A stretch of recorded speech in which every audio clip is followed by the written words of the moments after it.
Here we have Total War Rome, the board game. It is by this Game Found, which apparently they are in charge of making a lot of board games. We are going to be able to play as Rome, Carthage, Greece, and as it says here, Gallo-Germania, which is going to put both cultures in one single block. And each player will claim territories, recruit armies, fight enemies, raise taxes, spy, riot, and more. It sounds pretty interesting so far. At the end of this video, we're going to see the trailer. And of course, I'm going to give you information about where you can actually play the game if you want to try it.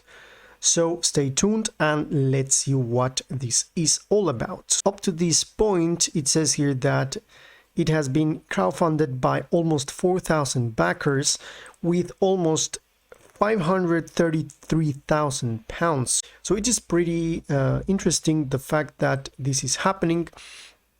So now let's go ahead and see. So it is called the board game, designed by Simon Hall.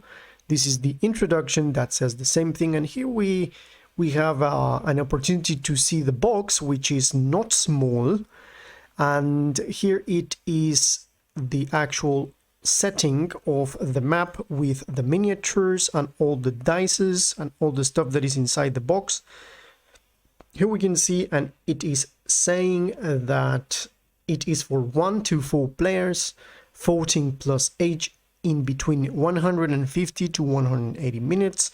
To be honest, I think that this is for more than that. So far I can see here that the box looks good. It's actually the same artwork that we get in the remastered edition of the digital version, and it does not look bad. It looks a little bit the same as the actual digital version, but it has its charm.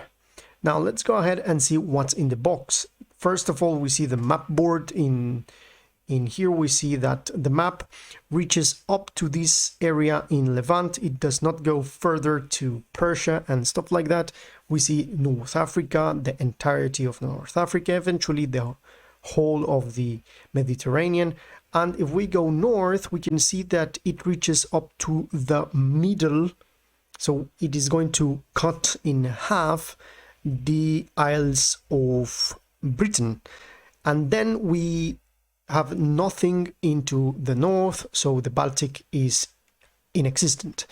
Then we have 200 gold cubes, 20 disruption cubes, 36 wooden regional development markers, defensive walls, markets, and barracks in the fact that they are going to indicate where do you put these developments. In board games like these, in Wargaming, Tabletop Wargame, it is pretty usual to have these. Then we have 40 action cards, which are poker size. Now I can tell you that they look pretty good and interesting as well. This could be a good mechanic. Then we have 40 initiative cards, 55 mercenary cards. That perhaps says that we are going to be able to recruit mercenaries. 20 battle dice, which have 3 different symbols, as you can see. Then we have 1 d10 die. So then it is going to show us what are the actual factions and what do we get with the factions. So let's begin with Rome. We have the barbarians, we have Carthage and Greece. So let's go here and see what they have. So we have 55 Roman units, including 8 generals. These are poker size units. The artwork looks pretty awesome. It looks pretty good. So far so good. So 55 Marian upgrade unit cards. Pretty interesting, the fact that they are going to add the actual mechanic of upgrading the actual Hastati to the Marian reforms. This means that the mechanics of the actual board game are pretty interesting.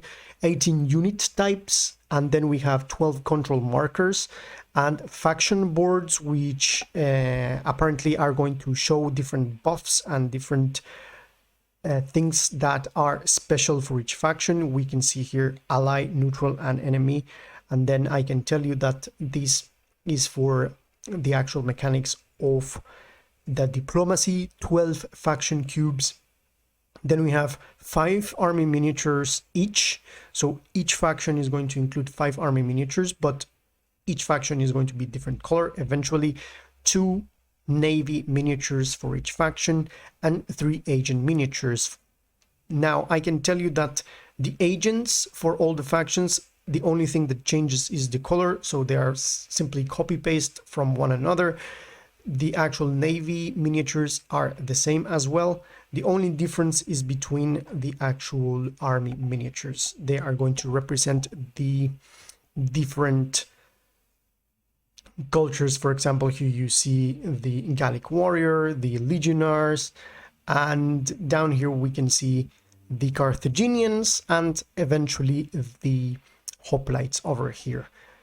The cards are going to have awesome artwork. I can tell that the artwork is very nice. And one thing that I can add here is that perhaps I don't see any difference in between Marian Reforms miniatures and the normal units. So there's no difference there. And then we have pledge levels here, Centurion pledge, Tribune pledge, so on and so forth. Now, I wanted to reach this point because, as you can see, there's possibly a plan on doing an expansion on Alexander. And as well, over here, you can see, if you can read here, it says Emperor expansion. We're going to see in a few moments what this means. So it says that Total War Rome, the board game, faction booster expansion, Alexander expansion, battle play expansion. I'm going to talk about this in a few seconds. Emperor expansion and upgraded plastic building miniatures. So let's go and see what this means. For example, the faction booster expansion, as you can see, is giving us the opportunity to differentiate the actual barbarian single faction, which is the green faction with the axe. And now here is separating the Germans, as you can see, with the Gauls. Here we have Egypt, here we have Numidia, the Scythians, Thracia, the Iberians, and here we have Dacia. And this is going to be the 8 new factions that are going to be added. So this is apart, an expansion for those factions. Then we have the Alexander expansion that adds a whole new Eastern map board and allows 1 to 5 players to take control of new factions, which are the actual factions of this time period. Here we have the Dahae, or this could be the Scythians, all the actual steppe factions of the north. Then we have the Persians, the Macedonians, which are exactly the same faction as the original one. By original, I mean the first one that we were seeing here. Then we have the Mauryaans, which are the Indian faction, and the Egyptians. Over here we see that is going to include the actual map that goes to the limits of India, and it gets everything that has to do with Alexander the Great. The battle play expansion adds a deeper, more tactical battle experience, the equivalent of hitting play battle in the video game using the same army card decks from the core game. Fight a battle where you deploy your army informations and fight 4 phases over 10 to 15 minutes, and use this expansion in conjunction with the core game, or fight standalone battles and tournaments like as if you are playing a mini game. So this is more like fighting mini game in between the cards. So this is more related, not exactly to a wargaming, but a trading card game. So this is for this. And then we have the Emperor expansion. Very interesting, the fact that in the Emperor expansion, as you can tell, we have the same exact miniatures, but with different colors, just adding the Brutii, the Scipii, and the Senate.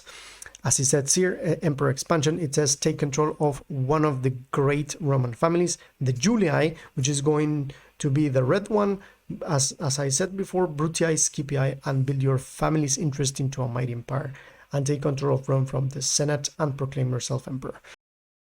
I see this as an exaggeration, but there you have it. the actual units are copy paste from the other ones. And there you have it, metal coins that are differentiation in between bronze, silver and gold. And here we see upgrade plastic building miniatures. If we remember the first ones, I'm going to go up and I'm going to show you. This means that if you want, you can upgrade the 36 wooden regional development markers in between barracks, markets and defensive walls. Now let's go straight into that, and you're going to see that they are actually showing you market miniatures, barrack miniatures and defensive wall miniatures. It's pretty much an upgrade. The fan-made version is on Tabletop Simulator. If you're interested, you can go to the workshop and there you're going to find it. I'm going to leave the link on the description, and as well you are going to be able to see at the end of this video the actual trailers. This was Victus. See you in the next one. It's been 5 long months. The campaign against those barbarian bastards doesn't have an end in sight. We've been stuck in the mud and filth for so long. I must focus. The enemy marches on ferociously from the north, out of those damned forests. Now Carthage from the southern sands, threatening our waters. The Greeks, well, the Greeks remain our allies. For now. If we cross the river right now, all could be lost. If we delay, we just give the enemy time to fortify. Retreat is not an option. This can only end one way. Total war! Recruit and build epic armies. Units, march! Destroy your enemies in fierce battles. The gods are watching. Make sure they are not ashamed. Gain experience in battle and level up your armies. Use agents to trade, cause unrest, spy, and assassinate. Develop your faction and unlock new technology and deadly units. Build markets, barracks, and defensive walls. This is Total War Rome, the board game.